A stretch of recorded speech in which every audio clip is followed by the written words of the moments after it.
Hey, what's up, guys? Welcome back to my channel with another video. So, friends, in this video, we are going to start factor income. मैंने आपको national income की पहली video में बताया था कि factor income क्या होती है, वो इनकम जो फैक्टर ऑफ प्रोडक्शन से हमें मिले। अब फैक्टर ऑफ प्रोडक्शन क्या होते हैं, उनको स्टडी करते हैं। तो फैक्टर ऑफ प्रोडक्शन हमारे पास कितने हैं? 4। पहला कौन सा है? लैंड। दूसरा कौन सा है? लेबर। तीसरा क्या है? कैपिटल। फोर्थ क्या है? एंटरप्रेन्योर। लैंड से हमें क्या मिलता है? रेंट। लेबर से हमें क्या मिलता है? वेजेस। कैपिटल को क्या मिलता है? इंटरेस्ट। एंटरप्रेन्योर को क्या मिलता है? प्रॉफिट। तो इन 4 फैक्टर प्रोडक्शन से जो हमारी इनकम जनरेट होती है उसे हम कहते हैं फैक्टर इनकम। अब फैक्टर इनकम को हम डिफाइन कैसे करेंगे, मेरी बात को ध्यान से सुनो। वो इनकम जो हमारे को रिसीव होती है, मतलब मिलती है फैक्टर ऑफ प्रोडक्शन के ओनर से। अब owner of factor of production कौन है? चैप्टर 2 में पढ़ाया था, हाउस होल्ड सेक्टर। किस लिए मिलती है?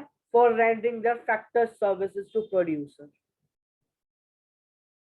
For rendering their factor services to producer, या फिर गुड्स और सर्विसेज की प्रोडक्शन जब कराते हैं, या फिर फैक्टर प्रोडक्शन ऑफ गुड्स और सर्विसेज कराता है हाउस होल्ड प्रोड्यूसर से। समझ रहे हो मेरी बात को? समझ आ रही है ये बात?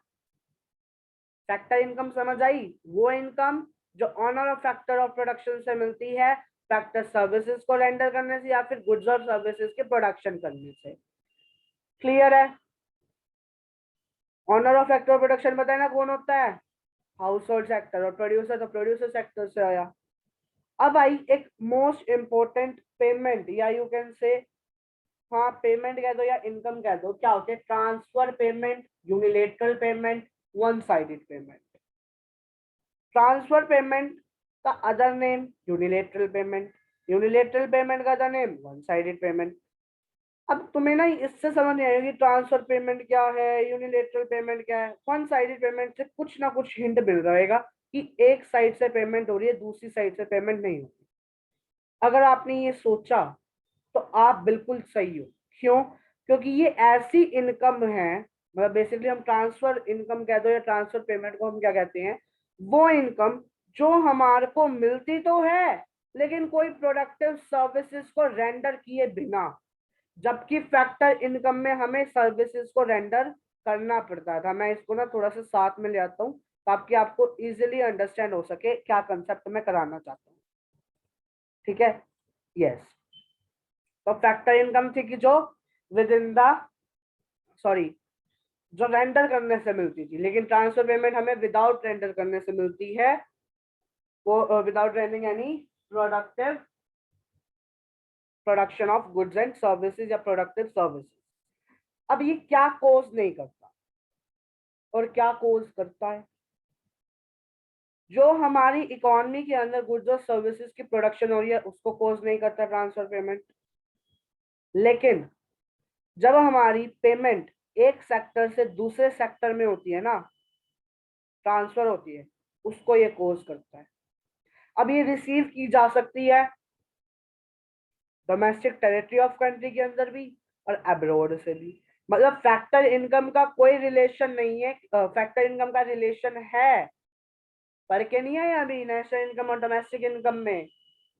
क्या यही कि फैक्टर इनकम भी, सॉरी, नेशनल इनकम में भी सम टोटल करते हैं फैक्टर इनकम का, और डोमेस्टिक में भी करते हैं। तो या तो ये डोमेस्टिक टेरिटरी से भी आ सकती है और अब्रॉड से भी आ सकती है। अब ये होती कौन सी पेमेंट है? जैसे चैरिटी कर दी हमने, हम चैरिटी कराते हैं ना कि हमने कई कहते हैं 50,000 की करी, 1 लाख की करी। जैसे जो अमीर होते हैं लोग वो तो ज्यादा ज्यादा की कर देते हैं, ग्रांट कर दिया। ओल्ड एज पेंशन आती है, पता ना आपके जैसे घर में अगर आपके दादा दादी जी हैं तो आप उनसे पूछेंगे ना तो आपको पता चलेगा कि उनकी पेंशन आती है, तो उसको ओल्ड एज पेंशन कहते हैं। अनएम्प्लॉयमेंट अलाउंस हो गया, या फिर गवर्नमेंट के थ्रू टैक्स रिसीव हो गया, या फिर गवर्नमेंट ने हमारी सब्सिडीज को पे कर दिया, सब्सिडीज पेड बाय गवर्नमेंट, या टैक्सेस रिसीव्ड बाय गवर्नमेंट, ठीक है, तो वो हमारी क्या कहलाती है, ट्रांसफर पेमेंट, यूनिलेटरल पेमेंट या फिर वन साइडेड पेमेंट्स, ठीक है। अब ये देखिए, ओनली फैक्टर पेमेंट जो है वो इंक्लूड नहीं की जाती किसके अंदर, एस्टिमेशन ऑफ नेशनल इनकम के अंदर। क्यों? क्योंकि यहाँ पे गुड्स और सर्विसेज का क्या होता है, फ्लो होता है। गुड्स और सर्विसेज का क्या होता है, फ्लो होता है। अब हम डिफरेंस कर रहे हैं किसके बीच में, फैक्टर इनकम के बीच में और ट्रांसफर इनकम के बीच में। मैंने कहा था कि कोई भी डिफरेंस करने जाओ तो उसमें क्या लिखना है, ये क्या है, ये बेसिस, क्या है ये, बेसिस। तो हम डिफरेंस इसमें कर रहे हैं फैक्टर इनकम और ट्रांसफर इनकम के बीच में। अब सबसे पहला बेस हमारे पास क्या है, मीनिंग। मैंने कहा कि इसमें कुछ मत लिखो, इसकी डेफिनेशन लिख दो सीधा। यहाँ पे जो लिखा है उसको छोड़ दो, बेशक वो वही लिखा हो, लिखा तो वैसे वही हुआ है, लेकिन आप उसकी डेफिनेशन लिख दो जो आपको याद मैंने करा दी है। फिर आया सेकंड बेस की नेचर क्या है इसका, क्या नेचर क्या है।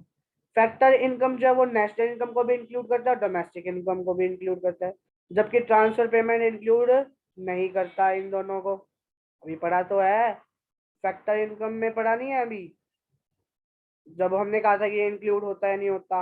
ओनली फैक्टर पेमेंट जो है वो इंक्लूड की जाती है नेशनल इनकम में, क्योंकि यहाँ पे फ्लो ऑफ गुड्स और सर्विसेज होता है। बताया तो ये वाला पॉइंट अभी, बताया नहीं, तो वही तो कह रहे हैं नेचर वाला, इसको हम नहीं करते इंक्लूड। कंसेप्ट क्या है, फैक्टर इनकम जो है वो क्या है, अर्निंग कंसेप्ट है, जबकि ये रिसिट कंसेप्ट है, ट्रांसफर इनकम।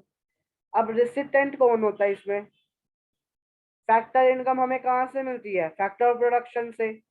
ट्रांसफर इनकम कहाँ से मिलती है, या तो हाउस होल्ड से या तो गवर्नमेंट से। एग्जाम्पल क्या है, फैक्टर इनकम का जो हमें फैक्टर्स थे उनसे जो इनकम मिल रही थी, क्या मिल रही थी, पहला देखो लैंड था, लैंड से हमें क्या मिलता है, रेंट, तो मैंने लिख दिया रेंट। फिर था लेबर, लेबर से मेरे को मिलता है वेजेस, मैंने वेजेस लिख दिया। थर्ड था कैपिटल, कैपिटल से मेरे को मिलता है इंटरेस्ट, इंटरेस्ट लिख दिया। एंटरप्रेन्योर था, एंटरप्रेन्योर से मेरे को प्रॉफिट मिलता है, वो लिख दिया। ट्रांसफर इनकम में क्या था, स्कॉलरशिप हो गई, चैरिटी हो गई, ये तो मैंने अभी आपको एग्जांपल यहाँ पे बता दिए ना, ये वाले एग्जांपल वाला पॉइंट बता दिया मैंने, वही वाले एग्जांपल आप यहाँ पे लिख सकते हो। बात को समझ रहे हो ना, समझ आ रही है मेरी बात। नेक्स्ट टॉपिक जो है हमारा, कुछ छोटे छोटे टॉपिक्स हैं हमारे, जैसे NFI हो गया, GDP एट MP हो गया, या फिर और भी बहुत सारे टॉपिक्स है, छोटे छोटे हैं वो, तो बिल्कुल ही 2-2 मिनट के टॉपिक्स हैं, वो हम नेक्स्ट वीडियो में कवर करेंगे। मिलते हैं आपसे जल्दी नेक्स्ट वीडियो में। आज की वीडियो में इतना ही। Thanks for watching this video. Stay healthy, stay safe at your home.